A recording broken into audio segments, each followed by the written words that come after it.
Can't decide and torn between a romantic, comedy, action, or an indie film to watch for the weekend? Well.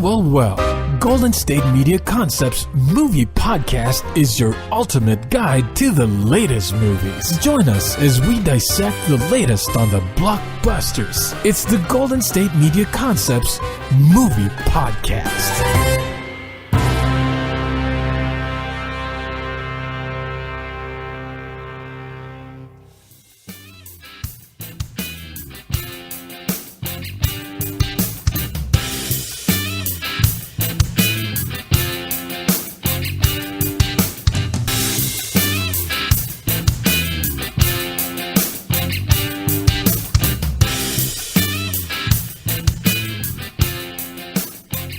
Hello and welcome to the GSMC Movie Podcast, brought to you by GSMC Podcast Network. I'm your host, Staci. And I'm your co-host, Sarah. And today we are talking about two films, Rampage and The Post. Again, no common No connection really there whatsoever, just that this is the timing and they both happen to have just recently come out, one in theaters and one on DVD. So the first movie, Rampage, this is starting to feel a bit like a rock fan podcast. It's only the second rock movie. Well, when I went to see this one, he just has a ton out right now. Right, and when I went to see this one, there was actually a trailer for his new movie coming out this summer, Skyscraper. So I'm just grief. Like, every other episode he is kind of everywhere right now. Dwayne Johnson in it. So this movie, Rampage, is about a guy, Dwayne Johnson's character. I've totally just forgotten his name, plays a primatologist who works with an albino gorilla named George, who gets exposed to a strange science experiment that causes him to grow very, very fast and become very aggressive. And it's about Dwayne trying to find a way to save George before he is destroyed by the military for the safety of everybody involved. Mm-hmm. That's a strange, leaving out some parts summary, but that's the basic gist. See, now if George were human, he would just become a superhero. Right. Well, but no, so the thing with the science experiment, it's done out in space for some reason. And then when it's being brought back to space, the space capsule explodes. So it goes off. There's 3 of them, and it goes off in 3 different directions and crash lands to Earth and gets touched by 3 different animals. And so those 3 different animals all get exposed, and the science experiment causes them not only to grow very, very big, but to become very angry very easily. Hence the name Rampage. Yes. So I didn't even know. Again, I tend to go into films without knowing much about them, which can be very helpful because then I don't have any sort of preconceived notions. I knew or it was Dwayne Johnson and a big white gorilla. Yeah, I knew that too. I had seen the trailer, but I didn't know anything else. It had to be action adventure because of the previews, but right. But it's actually based off of a video game series, and you can kind of tell that at parts because when the military is sort of trying to contain these animals, you start seeing the video from like helmet and body cams, but it's like it's really high definition video for these things. And the way the animals sort of come at the people when they're trying to kill them, it looks a lot like a video game. Sure. Like one of those sort of stand and shoot video games. And in the main bad guy's office in the background, there is actually a video game console with Rampage on it. So I was like, haha, got it. Shout out to the video game. Right. But this movie, and I think video game movies kind of have this problem. The script feels really, but what were you doing? A lot of the script actually feels like whoever wrote it with like the trailer in mind. Because there's a lot of like sort of quippy one-liners that you see in the trailer. And I'm just like, I hate it when the trailer shows most of what is going to, Well, it doesn't. The trailer doesn't actually show most of them. They just all feel that sort of way. Oh, okay. So like, I think in the trailer at one point, there's the scientist who's both real and fake name, I'm actually forgetting at the moment, who's trying to help him because she doesn't like the company. At one point in the trailer, it's like, that was your plan? And he says something like it's a work in progress or something, and that's in the movie. But then there's a whole bunch of other things. Like at one point, he's trying to reassure her when they're about to do this crazy thing involving a helicopter. And he's like, it's just like, riding down an avalanche, And she's like, no, you don't. But that feels so much like that clip could easily have been in the trailer. It's just like... yeah, too many one-liners. Yeah, exactly. Naomi Harris, is that Naomi who you're thinking Harris, of? yes. Mm-hmm.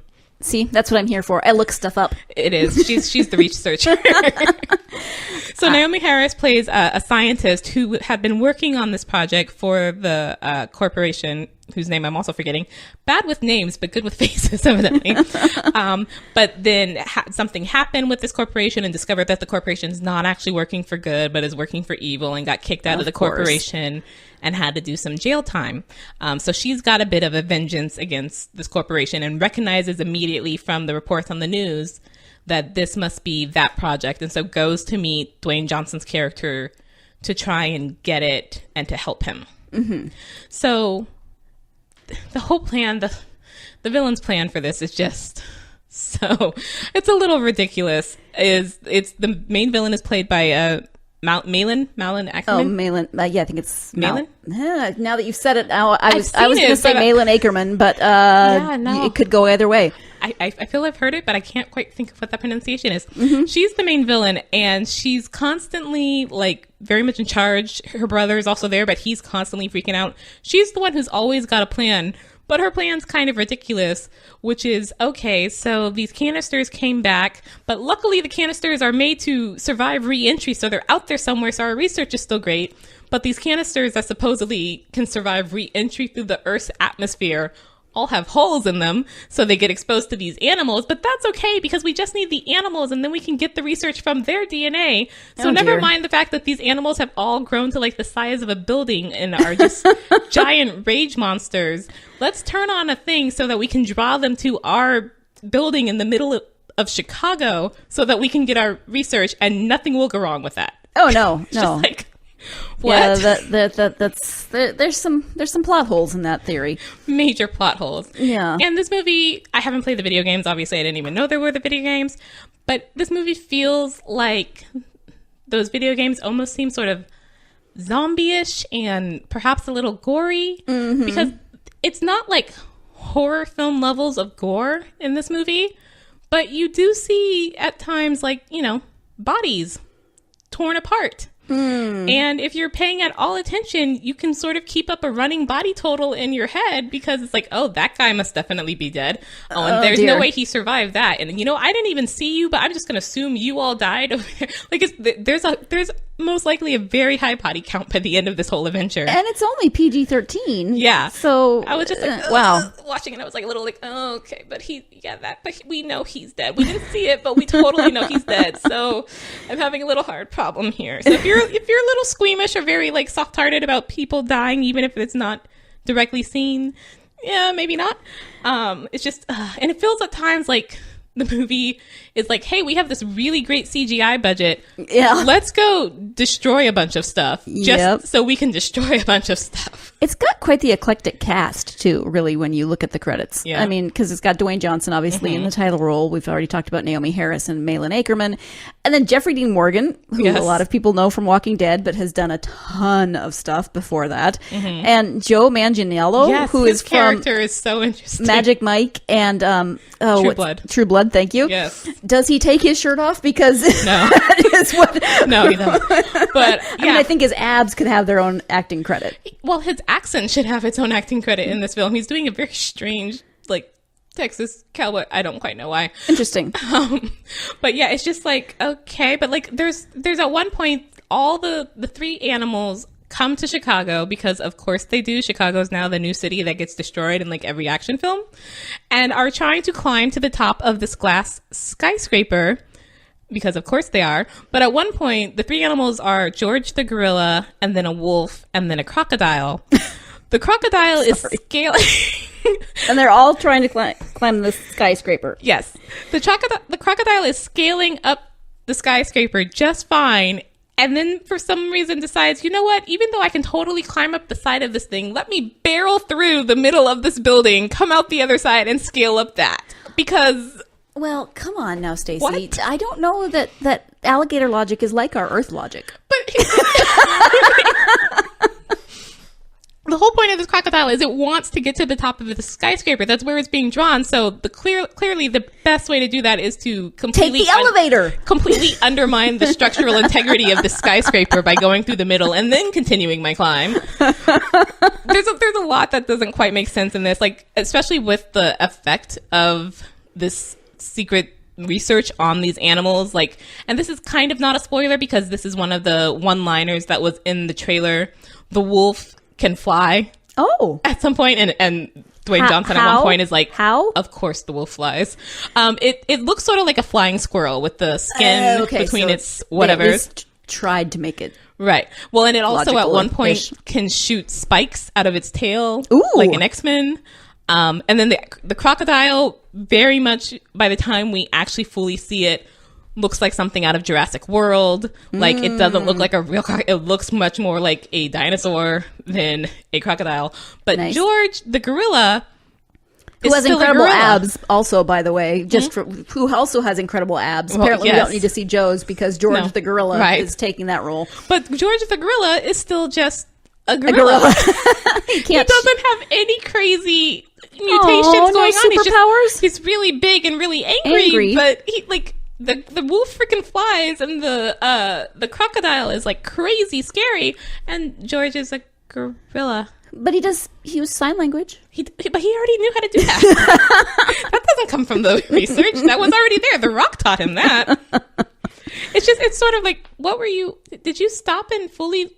Did someone like actually review the script when you thought you were done and point out things? Because like the way they finally get to George not being angry, I was just like, that's the antidote. That little thing. It's a really tiny vial. I'm just like, Oh, nice. that's gonna work on this thing that's like the size of, whatever building is gonna, that little, okay, sure. I'm sorry. The fact that that his name is George, I can't stop thinking about George of the Jungle. Me too. And George referring to himself in the third person. Yeah, I totally thought of that like almost every time Dwayne said George. I was just like, nope, wrong thing with gorillas. Nope. But I mean, there's a lot that's very sort of typical action-y film in Sure. this. Dwayne Johnson's character is a primatologist, but he's also ex-special forces. Of course. Because of course he is. Like, naturally, You don't get those muscles from being a primatologist. maybe you do if you like arm wrestle the gorillas. I don't know. But like then you've got the military who of course, is like, hey, look, these are the scientists who have experience with this. Let's just completely ignore them. I've got the missiles. I'm good. It's like, Right. Why is the military always overconfident in these things? The villain's plan is kind of stupid. The way to get the antidote is kind of stupid. And then it's just like, they survive a whole number of things. Like on the one hand, there's the really large body count. On the other hand, the two main characters should be dead like half a dozen times over. Well, sure. It's just like, Is there any entertainment value that you see in this movie? I mean, it's kind of fun if you can get past the body count of the destruction. Mm-hmm. It's a little interesting. Again, the way they get out of the situations that should totally kill them can be kind of interesting, but I don't know. It was not badly acted, even though at times they're saying ridiculous things. Mm-hmm. Malin Ackerman's character is almost stereotypical villain of just like never smiling and always sort of one-upping on her brother, but it's just like, you're too calm in this situation. Because at one point, and she's the one who most specifically knows that the animals are coming to her skyscraper, they're still there way too long than they should be, and she's totally way too calm the whole time. Like, yes, I'm the villain in this movie, so I'm not gonna freak out because this was my evil plan that doesn't make any sense. I'm just like, what are you doing? What are you? I feel like, I don't know if I feel like it seems to be a trend. I mean, we've talked about it a little bit in terms of superhero movies, just the level of destruction that happens in movies like this. Yes. It's kind of like you said, we've got this CGI budget, and so we're going to use it. Let's use it. Let's just destroy as much as possible. And it doesn't always further the plot. No. It's just for the I don't know, more bang for your buck, I guess. But I feel like it doesn't necessarily need to be in every single action movie that they need to be so destructive. It used to be, and this still happens, that, you know, cars always blew up. It could get tapped with a golf ball and the car would blow up. And now everything blows up. Yeah. And this one, and we mentioned in the last episode when we were talking about blockers, sports and timing in sports and how that doesn't mean anything at all. This one, the last third of this movie or so feels like the last third or so of a football game, and that you keep hearing that they're going to send a missile to Chicago because they can't figure out any other way to destroy these animals. So we've got to, you know, destroy the bad animals, but save George before that missile gets there. And they keep saying different times. And at one point they say 2 minutes. It's 2 minutes till the missile gets there. And then it's still it's at least another 10 minutes before we even bring up that, okay, 30 seconds to the missile. I'm like, what is timing right now? This is not real time. What is going on here? Are you in reality? At one point, a whole bunch of Chicago gets completely destroyed, and it's just all this dust and soot on everything, but The Rock's still pretty relatively clean. Sure. Between all this, I'm just he's The Rock, of course. I'm my sense of reality is completely gone after maybe the first half hour or so of this movie. You survive way too many things, you're way too clean, all the other animals get crazy powers, but the gorilla's still thankfully recognizably our friendly gorilla. What is this? So if you like George the video just games, lucky, I guess. If you like the video games, I actually couldn't tell you whether or not you like this film because I don't know how it compares to those video games. If you just sort of bang, smash, blow up everything movies, this might be for you. But if, again, you're at all squeamish and pay attention to who's died in a movie, even if they didn't have a character name, maybe you don't want to see this one. If you just want to go stare at The Rock for 2 hours, we're not here to judge. Well, we did the episode on Jumanji: Welcome to the Jungle. You could do that one. Yeah. Or the new Skyscraper one. Which it's not out yet. Yeah. I can't tell you whether or not you should do that one yet, but we will, of course, do that one when we'll get to out. It eventually because, you know, it's Dwayne Johnson. It is. So stay tuned. You're listening to the GSMC Movie Podcast.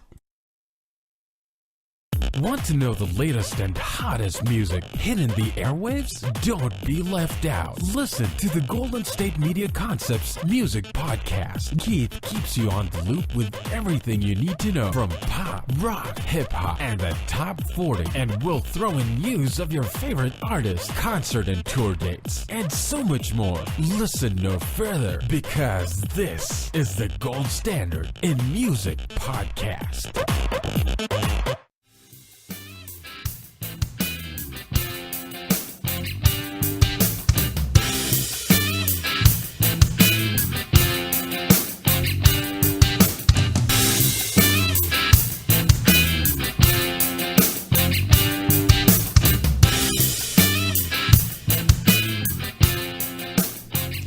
Welcome back. You're listening to the GSMC Movie Podcast. Our second movie today has nothing to do with the first. It's very different, in fact. It's completely different. Our second movie is The Post, which stars Meryl Streep and Tom Hanks. And it's about the real-life event where the Washington Post chose to publish the Pentagon Papers, sort of detailing what the American government knew about the Vietnam War, when it knew it, and what, and the fact that it didn't tell the American public about that. This is like the precursor to WikiLeaks. Kind of, yeah. Only with much different technology. Yes. Oh, yeah, the technology. And this is quite interesting when they go in the very beginning to copy these things. The copier is just huge, huge thing. Is it even a copier or is it a mimeograph machine? No, it's an actual copier. It actually scans with the light. Okay. But it's much bigger than any copier I've ever actually seen in my life. It's just half a room. I'm just okay then. All right. But this one, I didn't know at the time, was actually directed by Steven Spielberg. Okay. And I'm not quite sure how much you can tell of that. It felt at times like a spy film. Certain moments... It kind of looks like a spy film in the previews. Yeah, certain moments were really, really tense to the point that I kept half expecting that there was an assassin right around the corner and someone was going to get shot before they could get the info wherever it was going. I was like, oh my... at one point, actually, there's a hippie girl who shows up in the Washington Post newsroom, and there's a bunch of, I think, hippies protesting outside. I can't remember if it's the Washington Post or what, because the first of the Pentagon Papers has been published by the New York Times. And so this hippie just somehow walks into the Washington Post newsroom with this brown square package in her hands. Well, because we don't have the security like we do now. Right. You probably could have just walked in with a brown square package. I mean, yeah, possibly. She walks in and sort of looks around and then asks one of the reporters, "Are you important?"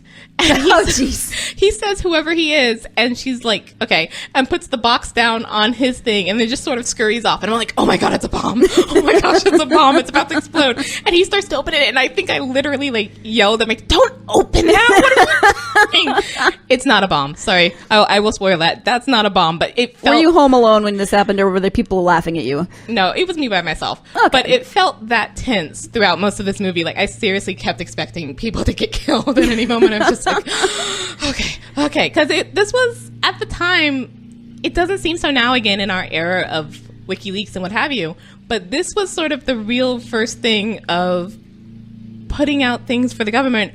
And part of the issue and why it went to court was that it felt too close to do that. Because now we have, the, I forget what the thing is where the press is allowed to know about certain information. What's that called? Oh, geez, you would ask. I would. I'm that sure it thing, has an official sounding name, and I cannot think of it off the top of my head. I can't think of it at all either. But we have that where, the press is. But at the time, I think that was a bit more up in the air, and that's part of the conflict that comes in this film. Tom Hanks plays the sort of main editor or so of the Washington Post, and the Washington Post at that time was just considered a sort of local regional paper for Washington and not like sort of a national, bastion of the press. And it was always sort of playing catch up to other papers like the New York Times. So Tom Hanks is trying to find some way to sort of keep up and keep in the running with this. And when it comes to publishing these papers, he wants it partly because, hey, this would be a big story and boost our readership if we've got the papers as well. But then also when the New York Times gets slapped with, I think, an injunction by the government for publishing these papers and is not allowed to publish them anymore, he's upset about this because it's the government now telling the press what they can and can't print. And it's like, that's we have it in the Constitution for freedom of the press. You can't tell us what we can and can't print. And so he's sort of like morally indignant about this. And so when they get the papers, he really pushes to publish it because of that reason. Right. But Meryl Streep plays Katharine Graham, who is the owner of the Washington Post. And her position is very interesting because she's actually, I think, the daughter of the founder or the granddaughter. Definitely her father owned the paper. But then when he died, he passed it on to her husband. Oh, geez. Of course. And her husband, a while before the movie starts, had committed suicide. So now it's her paper. But she's like, and at times it felt very similar to Iron Lady, where she played Margaret Thatcher, where there's times where she's like the only woman in this room of men all in suits. And she, at one point they come to a board meeting and she's very prepared. She's got like 3 binders of all the info of this thing they're going to talk about. And all the men just have like a pad of paper. And it's like that idea that, as a woman, she had to be much more prepared for this because they didn't look at her seriously. All right. You have to be, twice as prepared to get 50% of the credit. Right. I mean, that's, yeah. And that it comes up several times. One of the board member keeps talking about how, well, there was probably a reason why her father chose her husband to take over the paper and not her. And Tom Hanks' character at one point says, or maybe it was just the time. Because at the time, you probably wouldn't have given this. And she even says later, when he chose to give it to my husband, I thought that was natural. That made perfect sense to me. And I was so proud of my husband for getting to succeed this paper. But now that she's the one in charge of it, she feels very unsure because she says, she went 45 years and never had to have a job. Right. And now she's in charge of a paper. Probably hasn't really been trained for those sorts of things, etc. Because can I just say that I've gone down a rabbit hole on the press and the People's Right to Know. I still can't give you an official name, but, the People's Right to Know. Kind of came about after World War II, just in case you wanted a really brief history lesson. Oh, thank you.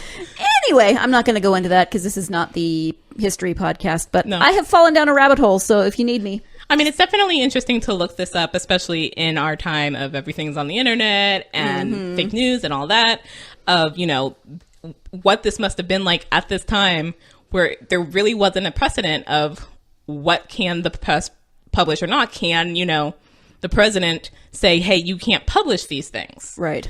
And I mean, this clearly was sort of the one setting the precedent. And thankfully, I guess, for us, it's settled on the side of the press, which again, I hope that's not a spoiler, because this is actually based on real life things from the 70s. So history could have told you this, but this is not the history podcast. But it's very interesting. One of the things that's brought up in the whole thing of talking about the Pentagon Papers, which are about the Vietnam War and sort of what we did with the Vietnam War and when we knew things about it. And mind you, the Vietnam War, even though we tend to think of it as like a 60s and 70s thing, actually goes back to like just after World War II and goes back to Eisenhower and Kennedy. Like, it wasn't just a LBJ, Richard Nixon thing. Mm-hmm. But that a character at one point says that like 10% of why we stayed at Vietnam was something about like the Viet Cong, and 20% was about like stopping the communists, but 70% was to avoid the humiliation of an American defeat. Mm-hmm. And that the idea that being seen as strong was more important somehow than, you know, the lives of all the soldiers who went over there. And that sort of comes up with the argument that the president makes about why they can't publish, that, you know, at some point it starts to be like it's the president versus the right to publish, and not for the good of the American people, but for the good of the presidency. Mm-hmm. So it's very interesting, especially Meryl Streep. She gives a good performance, but I'm not sure Meryl Streep can give a bad performance. Right. I mean, she sneezes and is nominated for an Oscar, it feels like. And again, this did feel a bit like the Iron Lady performance, but just with like a different accent. Although the character in this is not as... At some point, Margaret Thatcher in Iron Lady gets a little kind of hysterical with when she feels she's being challenged, and Katharine Graham doesn't. But that's because I think Margaret Thatcher, even from a young age, was like, I'm going to push against the status quo. If you ever saw that movie, there's a young version of her and her husband, and then the older version with Meryl Streep and Jim Broadbent. But even when they're young, she's like running for governor or mayor or some local politician thing, and he goes along with her and he likes her for that, for the fact that she's willing to push the status quo. Catherine is much, much different. She's very much used to being a wife and a hostess, and not so much used to being the lady in charge. And I think part of this is she doesn't quite know what to do with it, because it's left to her to decide, do we publish this and risk, you know, all going to federal prison, or do we do, you know, sort of the prudent thing? And she's actually put in an interesting position, because at this time, the Washington Post was going on the stock market. But there was a clause in the whole stock market opening thing that I don't know, because I don't know stock market terms, that the investors could pull out within 1 week if something sort of crazy catastrophic happened. And so, you know, like going to federal prison would probably be considered crazy catastrophic. And then that could end the paper if it's decided against the Post and the Times that what you did was sort of treasonous. So she's placed in this really very tenuous position of having to choose. And it's not quite clear in the film why she decides to publish. Like, you get a scene where everyone's arguing with her one way or another, but it's left up to her because she's the owner. And she just at some point says, yes, let's do it, even though like her most trusted advisor tells her probably not to. And it's just like, okay, but I didn't quite get why. but okay, but I still don't quite get why you chose to do that. Maybe she didn't fully understand it. I don't know. I mean, maybe she does kind of sound a little. She stutters a bit when she decides to say it. So maybe, but yeah. But what I really liked about this is, beyond the whole thing about fake news today, is also about gender at the time. Like I mentioned, her being the only woman in the room with suits. But there's this really telling scene. There's a couple of telling scenes. There's one scene where right before she decides to publish, one of the board members is trying to convince her not to. And she, in very great Meryl Streep sort of steely gaze, says, this is no longer my father's paper or my husband's paper. this is my paper, and anyone who doesn't understand that shouldn't be on my board. And again, I was home alone thinking, I literally did like stand up and applaud. I was just like, yes, nice. Yes. But there was also a scene near the end where after the first day of the Supreme Court, it hasn't been decided yet, but it's like the first day of court. And then, of course, they have several days before they get the actual decision. All the reporters come up to Abe, who is the owner of the New York Times, and they all want to hear about him and what he thinks about whatever. And Meryl and Tom Hanks and her advisor are just sort of off to the side. And he's like, should we make a statement? And she's like, oh, we've said all we need to say. And she goes off without really being noticed by these reporters. But she walks through this crowd of women who are all looking at her very admiringly. And sort of this idea that, like, this was a woman in power who made a very interesting decision. That's amazing. Right. Especially, again, at the time, this was the 70s, and, you know, the second feminist movement was really sort of speeding up. But to be a woman in charge and have men listen to you was probably still seen as this really, like, oh my God, that exists sort of thing. So it was a very interesting movie. Again, performances are good. Meryl Streep is always good. Tom Hanks is good too, although I'm not quite sure what's going on with his accent at times. Oh. Like, at times he sounds just perfectly fine, and then at other times it sounds like he's actually trying to do an accent, but I'm not sure where it is or why. And it sort of feels like it's not constantly there, and so I'm like, is it always there and just only comes out stronger in words, and I don't know what it is, so I don't hear that, or what is this? It's a little distracting. Whatever you're doing right now, please stop. But other than that, really good. They were great together, and there's a sort of hint at the end because Nixon was evidently not pleased at all and sort of tried to bar them from the White House, bar the Washington Post, which I guess actually did happen. But then at the end, it's you hint at the thing and you see, oh, there's a break-in at the Watergate. And it's just like, yeah, that. Oh, and the whole thing about the presidency and what they can do. Got it. Okay. So, again, a movie sort of very much made for our times, even though it's based on a real-life thing about 40 years ago. Right. Really good Interesting. Movie. So, definitely one to check out. Well, a quick thing before you go, Ben Bradley, who Tom Hanks is playing, was born in Massachusetts, so maybe he was shooting for a Massachusetts accent. It kind of felt sort of hard on some of the A's and something like that. So that's my rant. See, I do your research. I look stuff up. I'm Sarah, and I look stuff up. That's why she's here. So thanks for listening. Tune in next time to the GSMC Movie Podcast. You've been listening to the Golden State Media Concepts Movie Podcast, part of the Golden State Media Concepts Podcast Network. You can find this show and others like it at www.gsmcpodcast.com. Download our podcast on iTunes, Stitcher, SoundCloud, and Google Play. Just type in GSMC to find all the shows from the Golden State Media Concepts Podcast Network. From movies to music, from sports to entertainment, and even weird news. You can also follow us on Twitter and on Facebook. Thank you, and we hope you have enjoyed today's program.